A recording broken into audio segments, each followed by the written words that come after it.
যত তাফসীর পৃথিবীতে এসেছে প্রত্যেক তাফসীরই তার যুগে বড় বড় অবদান রেখেছে। কাশাফ, বাইজাবি, দুররে মনসুর, খাজেন, তাফসীরে কবির, তারপরে রুহুল বায়ান, তাফসীরে আশরাফি, এরপরে মারিফুল কোরআন, ফি জিলালিল কোরআন, সাফাওয়াতুত তাফাসির, এইভাবে করে যত তাফসীর এ পর্যন্ত এসেছে সমস্ত তাফসীর তার নিজস্ব পরিমণ্ডলে উল্লেখযোগ্য ভূমিকা রেখেছে উম্মতের ওপরে, কোনো সন্দেহ নাই। কিন্তু বর্তমান যুগে যে তাফসীরখানা গোটা পৃথিবীতে সবচেয়ে বেশি আলোড়ন সৃষ্টি করেছে, কোরআনকে জীবন ব্যবস্থা হিসাবে বুঝবার জন্য আধুনিক মন মানসিকতার ভেতরে আলোড়ন সৃষ্টি করেছে এবং বিভিন্ন ভাষায় ছাপা হয়ে পৃথিবীর কোটি কোটি মানুষ তা তেলাওয়াত করছে, বুঝতেছে আর ইসলাম কবুল করতেছে অমুসলিমরা, সেই তাফসীরখানার নাম হচ্ছে তাফহিমুল কোরআন।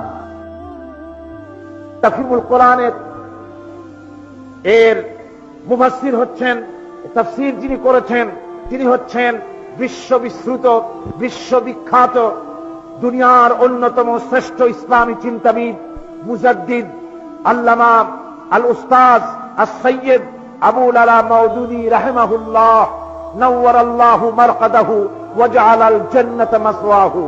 আল্লাহ পাক তাকে জান্নাতুল ফিরদাউস নসিব করুন, সবাই বলুন আমিন।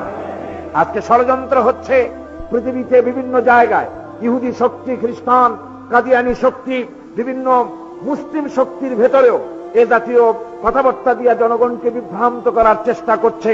মাওলানা মওদুদী সাহাবায়ে কিরামদের বিরুদ্ধে কথা বলেছেন, কোরআন শরীফের বিরুদ্ধে বলেছেন, নবীদের বিরুদ্ধে বলেছেন, আজে বাজে কথা বলে তারা মানুষকে বিভ্রান্ত করছেন।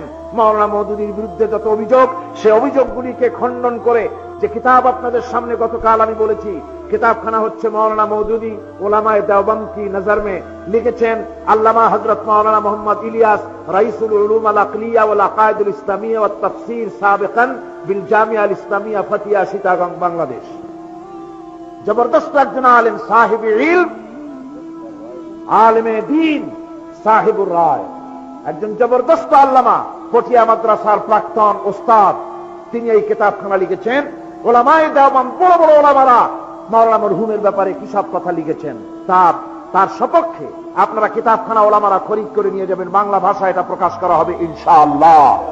যার লেখা বই 48টি ভাষায় ছাপা হয়ে গোটা পৃথিবীতে ছড়িয়ে পড়ছে, আর অসংখ্য মুসলিমরা ইসলাম কবুল করতেছেন, সবাই বলুন আলহামদুলিল্লাহ। সুদ, মায়ের সাথে জিনা করার মতো গুনাহ, কিন্তু এই গুনাহ থেকে কেমনে বাঁচবো, পরিকল্পনা এই পৃথিবীর বুকে 20 শতাব্দীতে এই পরিকল্পনা দিয়েছেন আল্লামা মওদুদী, যে পরিকল্পনার ভিত্তিতে গোটা পৃথিবীতে ইসলামী ব্যাংক ছড়িয়ে পড়েছে বিশ্বময়। আজকে বাংলাদেশে, সাউথ ইস্ট এশিয়ায়, দক্ষিণ পূর্ব এশিয়ার বাংলাদেশ, এই বাংলাদেশে ইসলামী ব্যাংকের আজকে 62টি শাখা ছড়িয়ে পড়েছে সব জেলায়, প্রত্যন্ত অঞ্চলে, এমনকি অমুসলিম দেশেও।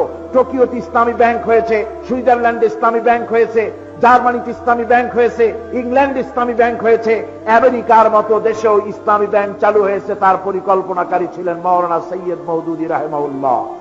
আজকের যে ওয়াইসি, এর পরিকল্পনা মাওলানা মওদুদী রাহমাতুল্লাহ আলাইহির। আজকের যে জামিয়া ইসলামিয়া মদিনা আল মুনাওয়ারা, সবচাইতে বড় ইউনিভার্সিটি, এই বিশ্ববিদ্যালয়ের পরিকল্পনাকারী এবং শিক্ষা ব্যবস্থাপনা, এর সিলেবাস তৈরি প্রণয়নকারী ছিলেন মাওলানা মওদুদী রাহমাতুল্লাহ আলাইহি। আজকে ইসলামী সেক্রেটারিয়েট সহ গোটা বিশ্বের ইসলামকে ঐক্যবদ্ধ করার জন্য ইসলামী শক্তিকে তার অবদানের কুল ছিল না।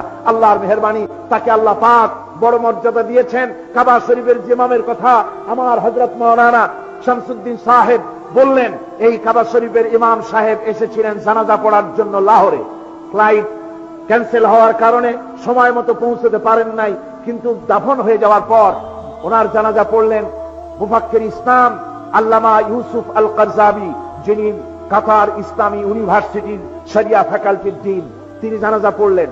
কাবা শরীফের ইমাম শাইখুল হারামাইনুশ শরীফাইন মাওলানা মওদুদীর কবরের কাছে এসে দাঁড়িয়ে বললেন, মাওলানা মওদুদী নামক এক ব্যক্তিকে আজকে মাদফুন করা এখানে হয় নাই, আজ যেন উম্মতের দ্বীপ্রহরের সূর্যটাকে কবরের মধ্যে রাখা হয়েছে।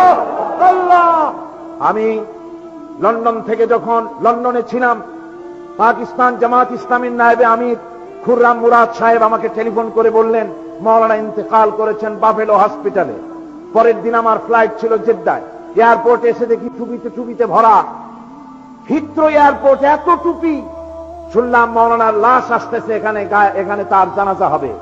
আমি টিকিটের দিকে দেখলাম আমার মাত্র 1 ঘন্টা সময়, জানাজায় শরীক হতে পারবো না। বদকিসমত মনে করে প্লেনে উঠলাম এবং মক্কা শরীফে চলে গেলাম। সেদিন ছিল শুক্রবার। জুমার নামাজ পড়া হয়ে যাওয়ার সাথে সাথে ইমাম সাহেব ঘোষণা করলেন, আসসালাতু আলা রাসূল আসসামাহাতু শেখ আল উস্তাদ as-সাইয়্যিদ আবুল আলা মওদুদী রাহিমাহুল্লাহ। এখন গায়েবানা জানাজা হবে মাওলানা মওদুদী রাহমাতুল্লাহ আলাইহি কাবা শরীফে। আমি নিজে জানাজায় শরীক হয়েছি। নাজ্জাশী বাদশার গায়েবানা জানাজার পরে হারামের শরীফের ভিতরে, আল্লাহর এই হারাম মসজিদে হারামের ভিতরে গায়েবানা জানাজা কারো হয় নাই। আল্লাহ রাব্বুল আলামিন মাওলানার কিসমতে তা রেখেছিলেন।